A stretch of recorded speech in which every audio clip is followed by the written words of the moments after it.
Hey all, how are you guys doing today? My task today is to talk to you guys about hypothesis testing. You guys are going to be using hypothesis testing wherever you go. So this is a good concept to get and hold on to. When we think of hypothesis testing, I want you to think about two basic perspectives: the status quo and things that are not the status quo. And we're using the status quo as our null hypothesis, and what is not the status quo as the alternative hypothesis. So we got these two competing things, and we're testing to see which one it is based on our sample data. Is it the null? Is it the status quo? Or is it not the alternative, or the areas that we reject? All right, so hopefully this will make sense to you. What I want to do is a quick review. I'm going to share my screen and we're going to get into this. All right, so if you can start opening up Cengage, go to view, and what we're going to do is download chapters 9 homework. But before we get there, I just want to enhance this thought on hypothesis testing. If you guys were to go to my book, The Statistician in You, all right, and go to chapters 5, all right, go to chapters 5 and go to chapters 5.2. 5.2, let me find that really fast. This is where I kind of give my explanations on hypothesis testing. So please take some time to go over this and read into this so you can understand the concepts of this. I'm going to close this out, all right? But I want to read this really fast for you so I can broaden the way that you think, all right? Hypothesis testing. Hypothesis testing is another way to uncover the secrets of the data. Is it the status or is it not? Hypothesis testing allows us to test against an assumption, a status quo, or something that is known to be true. It tells us if the sample data is considered true or false based on the population's average. The leader or leaders put things to the test. Leaders don't just make assumptions, good leaders, I should say. Good leaders put things to the test. Let us take the story of Job in the Bible as an example. In the book of Job, Satan went into the presence of God, and God asked him if he had considered Job as a righteous and an upright man. In the presence of God, Satan said, "Yes, Job only serves you because you have your hedge of protection around him. If you take your hedge of protection from him, he will curse you to your face." So in the presence of God, the status quo is what God says. Job is a righteous and an upright man. Satan provides the alternative. And he says, "Nah, man, he only loves you because you got your hedge of protection around him." In the description of this video, you will see a link to one of the narrations that I did on the story of Job. Check it out when you get a chance, but let's read on. If I was God, I might have wiped Satan out of existence right there and then. How could Satan, in the presence of God, challenge God? The level of disrespect is alarming. How did God react to Satan? God told Satan to go test the claim. Here is an example of hypothesis tested right there in the Bible. God says, "All right, I know what I said. I know what you said. Let's put it to the test." A good leader will test even if there's overwhelming past evidence. That is what hypothesis testing does. Satan should have known that whenever or whatever God says is 100% true. As a leader, be gracious. If God was gracious and kind to Satan, should you not be gracious and kind to the devils you may lead? Ooh, what a thought, what a thought, what a thought. With that said, I want to jump into this concept of hypothesis testing, all right? And jump into the homework so you guys can get this concept in your head. So if you guys were to download chapter 9, it would look like this. In the formula key tab, all right, you're going to see the formulas that we're going to be using. We're going to be using for a known population standard deviation, for a known sample standard deviation. In the book, it says unknown population standard deviation. But really and truly, all they're looking at is known population standard deviation, known sample standard deviation. And then the third test is known population proportion. All right, so we got 3 tests to learn how to do using these Excel templates that we have provided you. So choose the right one, and you should be able to get this rocking and rolling. But before we get into that, let me zoom in just a tad bit more and go to this first one. When we're dealing with hypothesis testing, the status quo is considered H0. The alternative is HA, alternative hypothesis, A, alternative hypothesis. Okay, so that's how you differentiate the two. Now, the way I always remember which one it is, all right, whether it is a left tail, a right tail, or a two-tail test is as such. You look at the alternative hypothesis. If the alternative hypothesis is less than, or in my eyes, I see it like an arrow. If the arrow is pointing to the left, it's a left-tailed test. Bam. In the alternative, if the arrow is pointing to the right, it is a right-tailed test. If the alternative is equals to or not equals to, it's a two-tailed test. All right. Something else you need to be aware of. The borders that separate whether it's a left tail, right tail, two-tail test, those borders are called your critical values. Do you see Z crit? Over here, it's T crit. All your critical values are your boundaries. All right, now that you know that, these dots represent your Z stat value or your T stat value. If you see a statistical value, it means that you took a sample and you're trying to figure out if it's within the status quo or outside of the status quo. For example, this T stat or Z stat value right here, isn't that in the rejection zone right here? So therefore, we would reject the null hypothesis. Here, if your sample fell right over here, there's no rejection zone on this side right here. So you would accept the null hypothesis based on this sample. In this one right here, you would say, nah, man, I'm going to keep it the way it is. I'm going to accept my null hypothesis. In here, I'm going to reject my null hypothesis for a two-tailed test. This dot right here is right in between. I'm going to accept my null hypothesis. If it's out here or out here, I'm going to reject my null hypothesis. Now that you get that concept, let's jump in, plug in our information, look at our T-stat, look at our critical values to determine whether to accept or reject the null hypothesis. Let's go, let's go, let's go. I know this stuff gets me excited for you. It's like, come on, man, just give me the answers. Let's go, let's go, let's go. But I want you guys to get this concept. So wherever God places you, you can roll. Can we go to 9.04, please? 9.04. Let me open up this, get the Cengage. And we're going to start off with 9.04. All right, let's find it. All right, so 9.04 is right there, and I'm gonna get my Excel right here. All right, so let me make this just a tad bit smaller so I can see it all. Perfect. All right, now, as you're reading this, the alternative hypothesis is most likely your claim.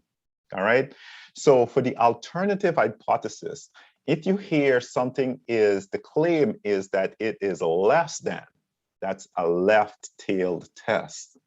If you hear that the alternative or the claim is greater than, That is a right-tailed test. Hopefully you're making a correlation. If you hear that the claim is, it doesn't say whether it's less than or greater than, it is, then it's a two-tailed test. So the concept behind this, because of high productions or production change over time and cost, a director of manufacturing must convince management that a proposed manufacturing method reduces cost before the new method can be implemented. All right. The current production method operates with a mean cost of 2,000 per hour. All right. So that is your mean. Do you see how that goes right there? That is your mean. So when we went back to this guy right here, all right, this value right here is your mean or your mu0. All right. They're going to provide that to you. All right. This is the sample mean. All right. So based on this sample mean, do you accept? Do you reject? The current production method operates with a mean cost of 2,000 or 200 per hour. A research study will measure the cost of the new method over a sample production period. All right. So in there, did you hear anything that says less than, greater than, it's more than, it's decreasing, it's smaller than? As far as I could read, all right, I don't see anything, but right here, hold on. Proposes manufacturing method reduces cost before the new method can be implemented. So it reduces cost before the new method can be implemented. So I see right here where it says reduces cost before the new method can be implemented. So your task is to figure out what is the alternative hypothesis. If you hear reduces, would that trigger you to say that in the alternative, it's less than? All right. And the cool part about this is you can check your work just to make sure. All right. Because Cengage is wording it in a way that may confuse you. All right. So you want to pick up how are they describing this claim. All right. So in mine, because it says reduces, I went with less than. Now, the null hypothesis is the opposite of the alternative. But with the null hypothesis, it always has an equals to sign in it. The null hypothesis always has an equals to sign. The alternative does not. All right. So you can see the examples right here. All right. So what is the opposite of less than? Hopefully you guys can figure out it's greater than or equals to. All right. I'm doing this one with you guys because I want to make sure you get the concept. All right. So let's check our work. Perfect. All right. So comment on the conclusion when HO cannot be rejected. All right. Be able to fill out the rest of these. Pay attention to the concepts, please. And make sure that you document it in your assignment because this may show up on your exam. So in this example, it was 200. It was less than. You can just put less than and then 200. So that way you're aware of it. All right. And then you can put greater than or equals to and so on and so forth. Answer your question and move on. All right. Let's go on to exercise 09.07, please. All right, so I'm just going to start from the bottom and hopefully, okay, that's 8. All right.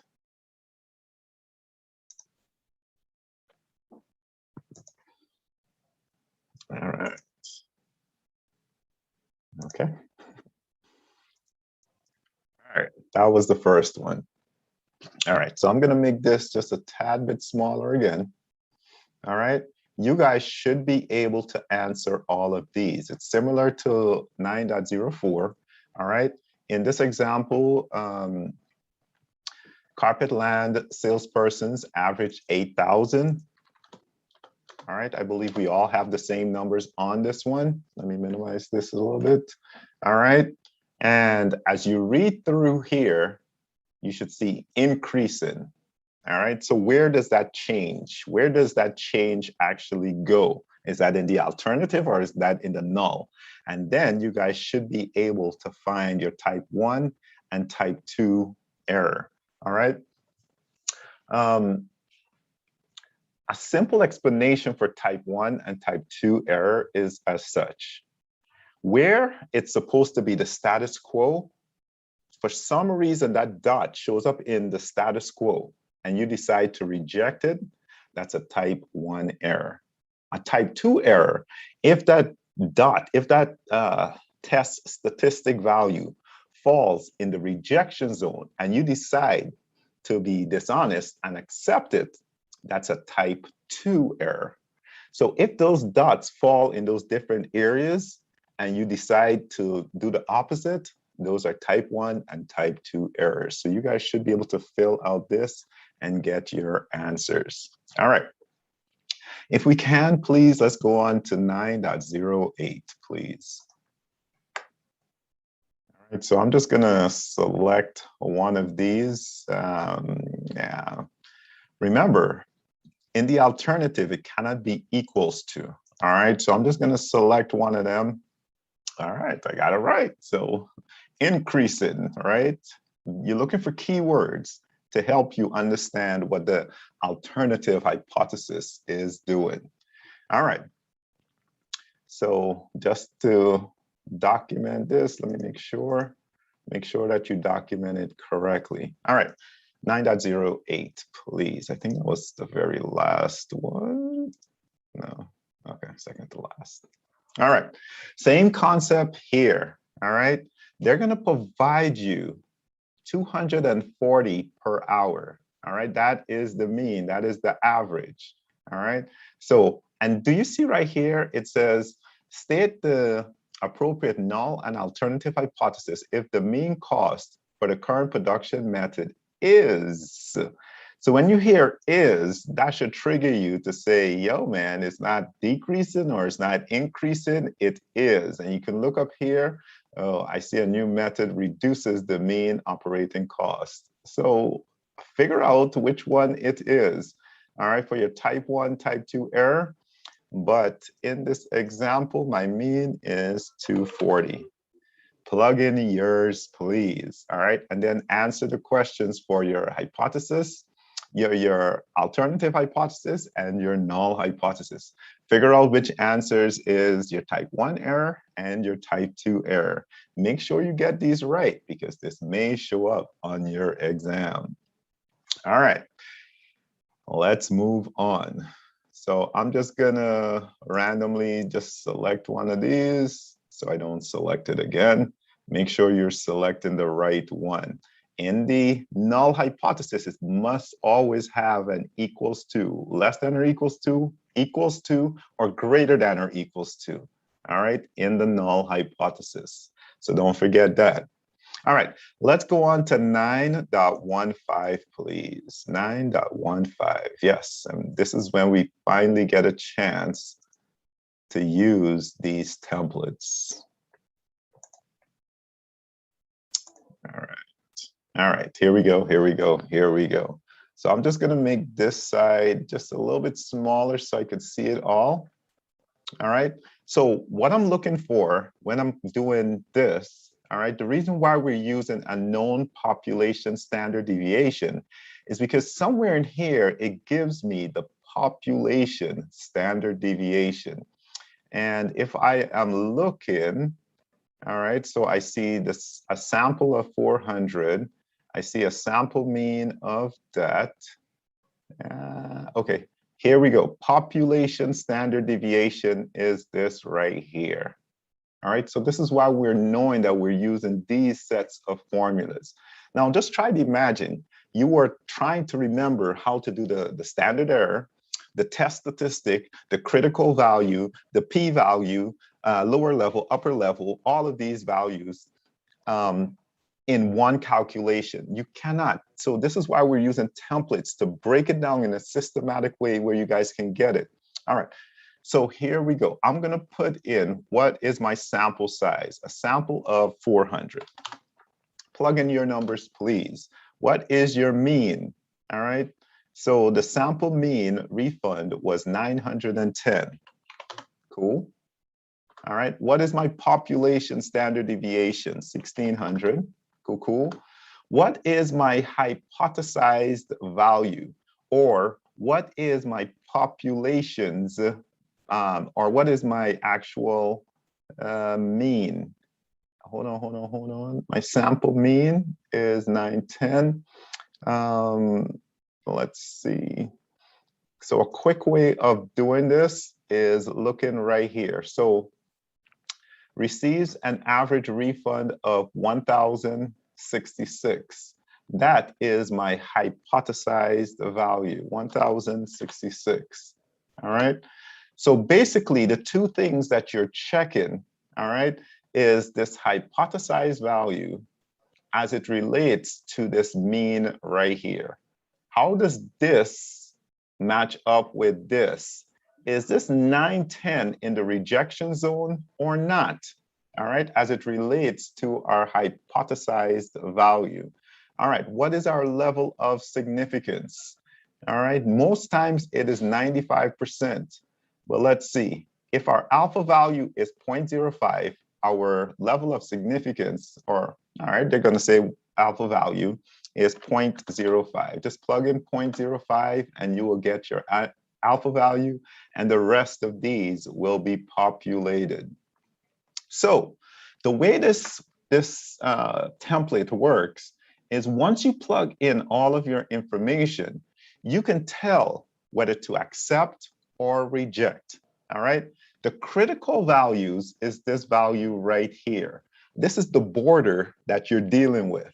All right. Remember, one could be negative, one could be positive. This is your critical value. Then you determine whether to accept or reject based on this critical value. All right. So if it's a left tail test, you would reject the null hypothesis. Why? All right.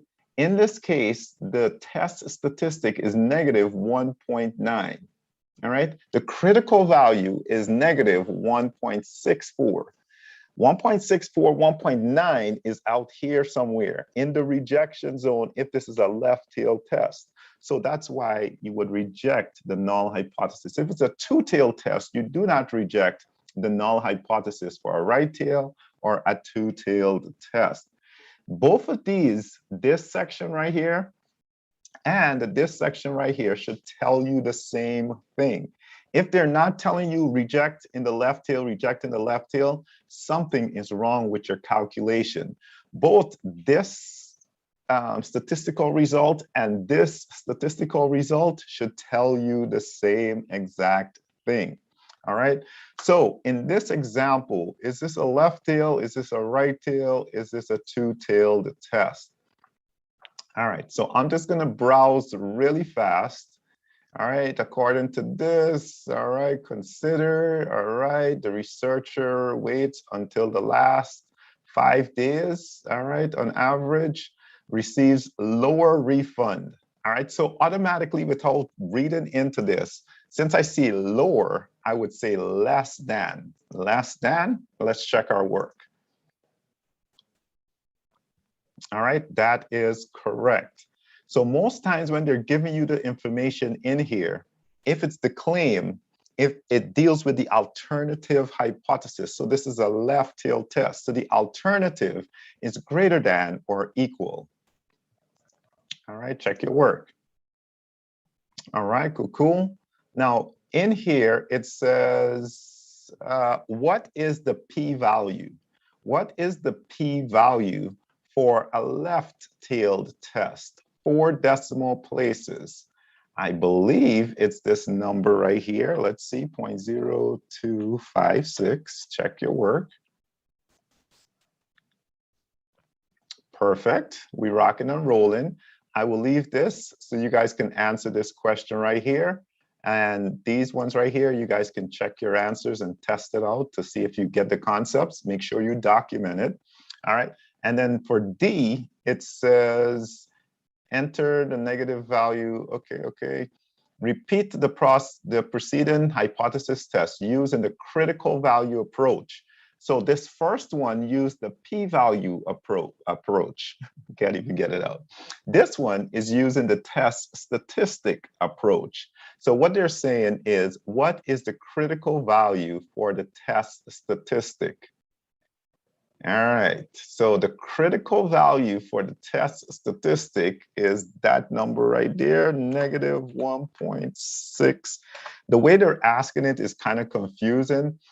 You could say that they're asking for the critical value, or you can say that they're asking for the test statistic. If you guys scroll over here, you'll see for D, they're actually asking for the test statistic.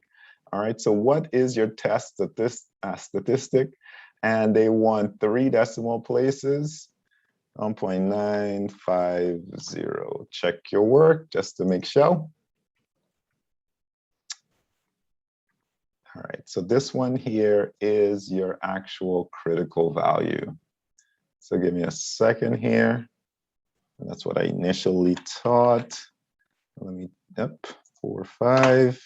This is why we check our work, so we understand exactly what Cengage is asking for. Yes, so they're asking for the critical value. All right, so that is that. So if I were you guys, I will come over here. Instead of putting the test statistic, I will put the critical value.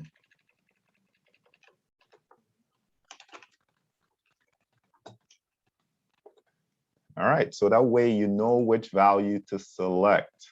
All right, and then you guys can finish up the rest of these. All right, so that is 9.15. All right, so now let's move on to the next one, 9.19, please. 9.19. All right. Bam, okay. I got lucky on this one. All right, so this one here, we're going to be using the known sigma, or the known population standard deviation right here. How do we know that? Somewhere in this problem, it gives us the population standard deviation. Let me see if I can find it just by skimming. Okay, so based on the data from past years, this one is hidden in a tricky way.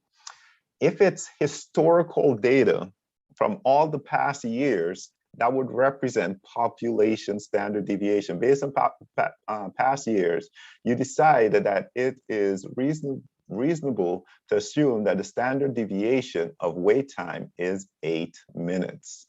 All right, so that is your population standard deviation. We're going to put in 8. The units that we're dealing with is minutes. All right, so let me see if I can quickly find my sample size. All right, according to IRS, taxpayers go wait time of 13 minutes on average. Here is your hypothesized value, this 13 right here. So I can plug that in right now. All right, a sample of 50, plug it in. A mean wait time of 11. So what we're comparing is 11 and 13, all right? Is 11 basically within the status quo, or is it not?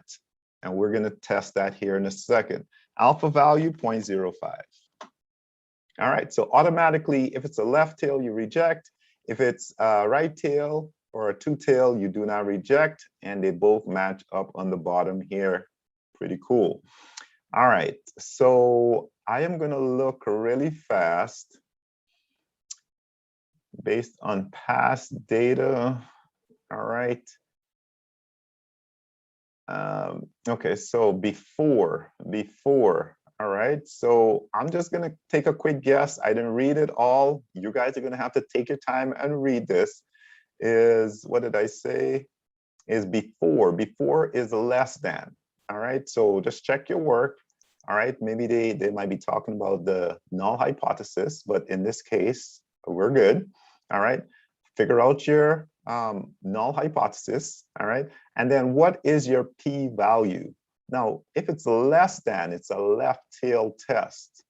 So what is your p-value for the lower tail? All right, so that's how you figure it out. So in my case, 0.0385, I'm gonna check my work. Bam.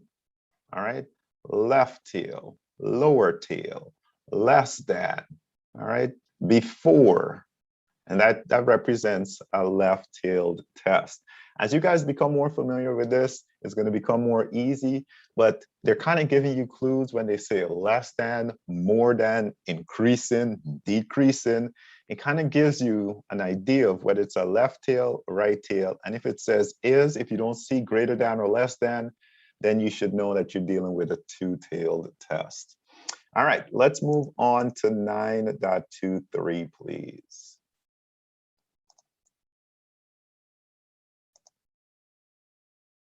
All right. All right.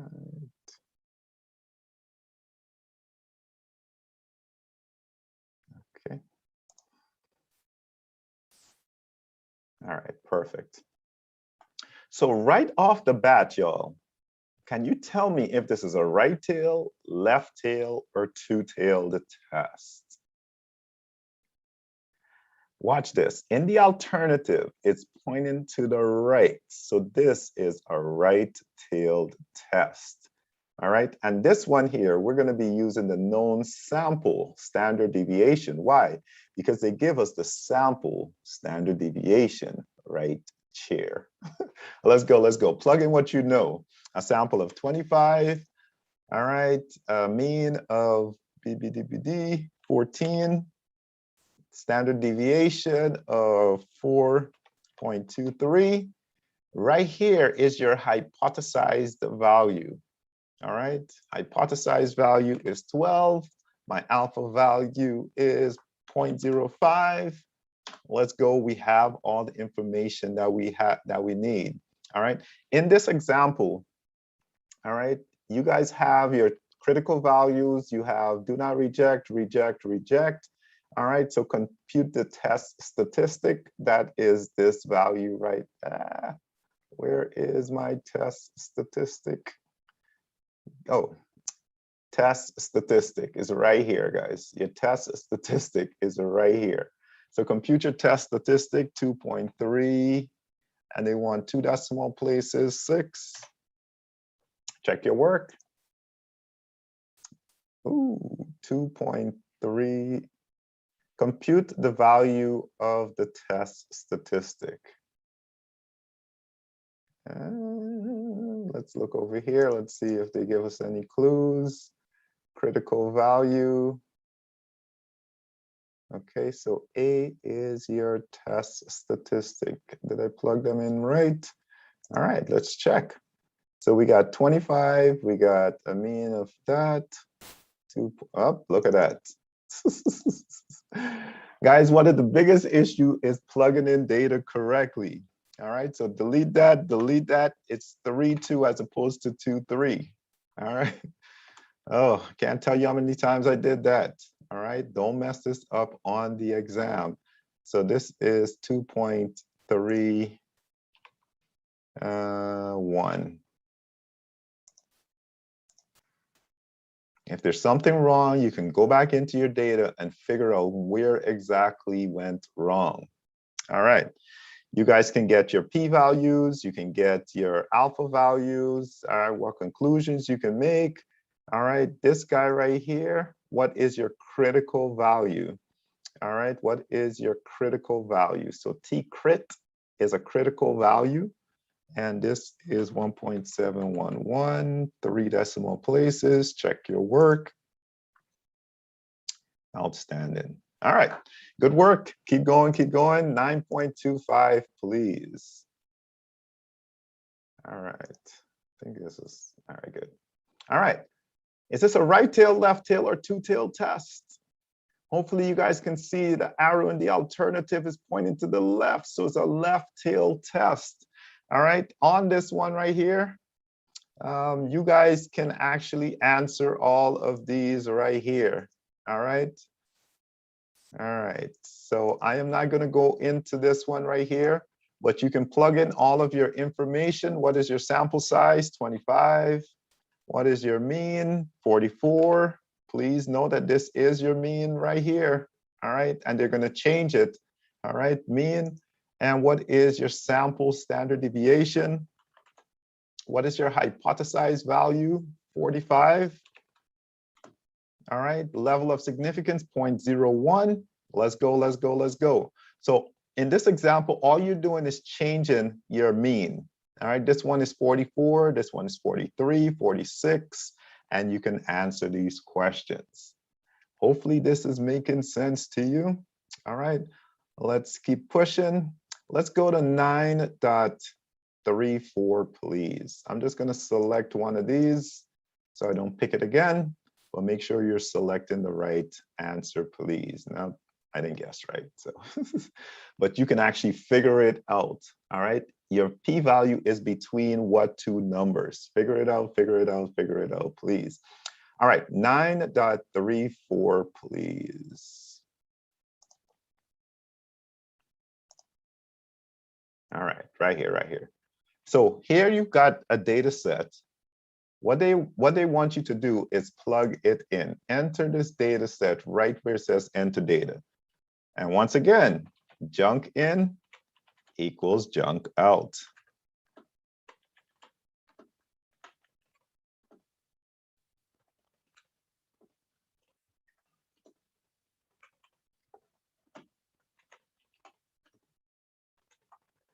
All right, I did that kind of fast and I'm hoping that I'm right, all right? But when you guys are doing this, especially on the exam, take your time, get it right. Make sure all of your numbers are correct. All right, so how do you find the sample size of this? All right, you can see that the sample of 10, all right, or you can do the count and the range of these numbers right here will give you 10. So for me, keep it simple, man, plug in 10. What is my mean? How do I find my mean? You can grab this formula, double click, highlight it, copy it, Control C, Command C, double click over here and paste it. Control V or Command V. All right. If you double click on range, you can select all of your numbers. So double click on range is going to highlight it. Just highlight all of your numbers and press enter. That is your mean. How do you find your standard deviation or your sample standard deviation? Copy that, paste that, double click on range. Here is your sample standard deviation. What is your hypothesized value? They're telling you right here, it's 2. Plug it in. All right, so what are you comparing? This sample of 2.17 compared to this 2. Is it going to be rejected or not? All right, what is my alpha value? All right, I saw it somewhere in there. Okay, right here, 0.05. All right, 0.05. Bam. You got everything that you need. All right, compute the sample mean. What is your sample mean? All right, that's too easy, man. 2.17. What is my sample standard deviation? Cool, cool. And they want 4 decimal places, guys. Let Excel do the work for you. Some of you guys want to do this manually out of your head. That's cool, right? You could say that's 0.5559, right? But if you click on the home, if you click under the number, you can move it over. Move it over 4 decimal places. All right, so that way you're good to go. 0.5559. All right, what is my t value? They're going to say t value, or if they don't say critical value, t crit, then use your t stat value. All right, so note that to self. So 3 decimal places for t stat, 0.967. All right, you guys can figure out the p-values and the conclusions. All right, so I'm just going to check my work just to make sure I plugged all that stuff in right. Bam, bam, bam. All right, you guys can figure out the alternative and the null. All right, so you look up here and you're looking to see if anything is talking about less than or greater than or is. All right. I don't see anything, but you guys may need to look closer.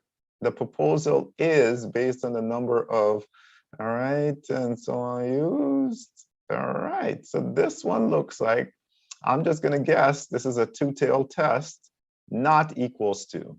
All right, check your work. Bam. So hopefully you know that in the null, it is equals to. All right, give you guys that one. Let's go to 9.40 and let's wrap this up. 40 was up here. All right.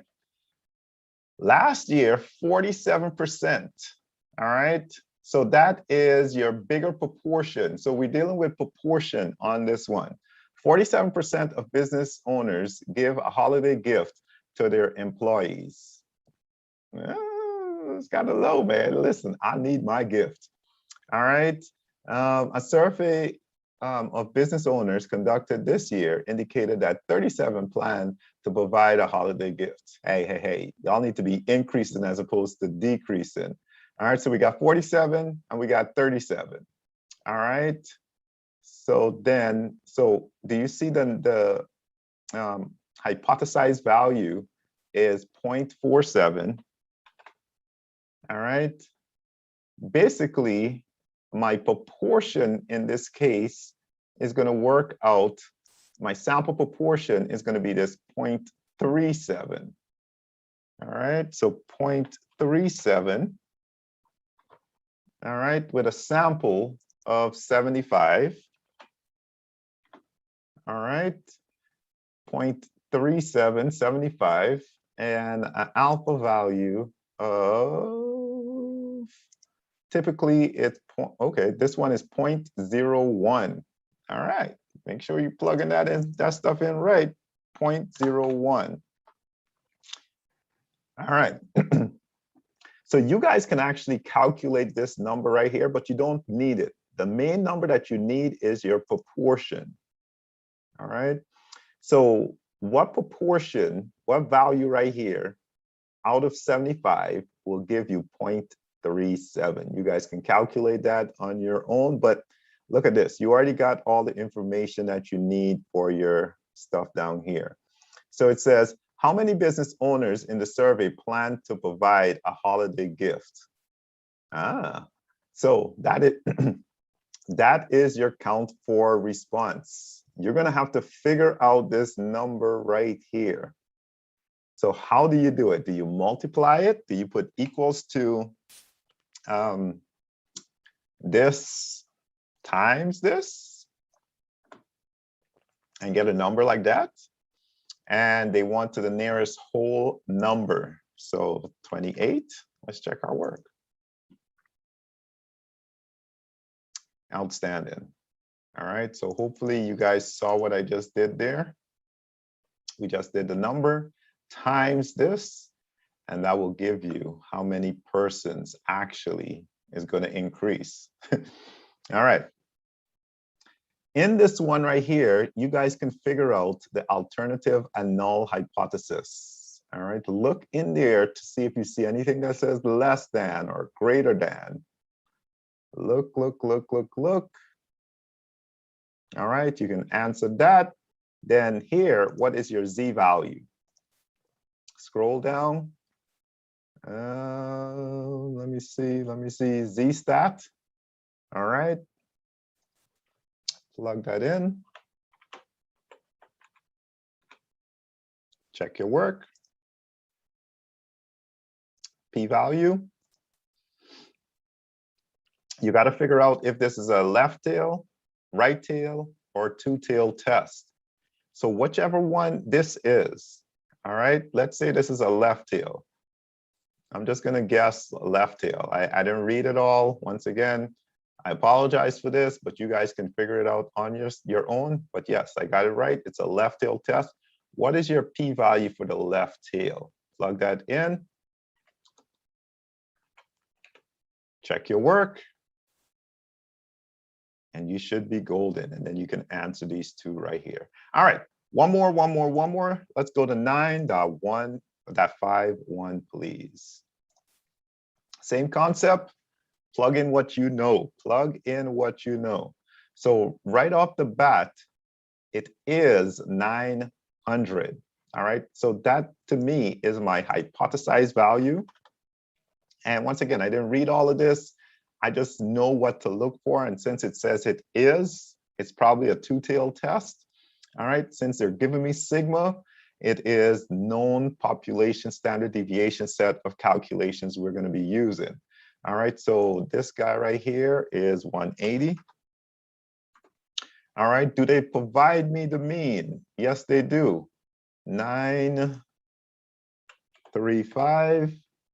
All right, do they provide me the sample size? Yes, 200. Do they provide me the alpha value? 95.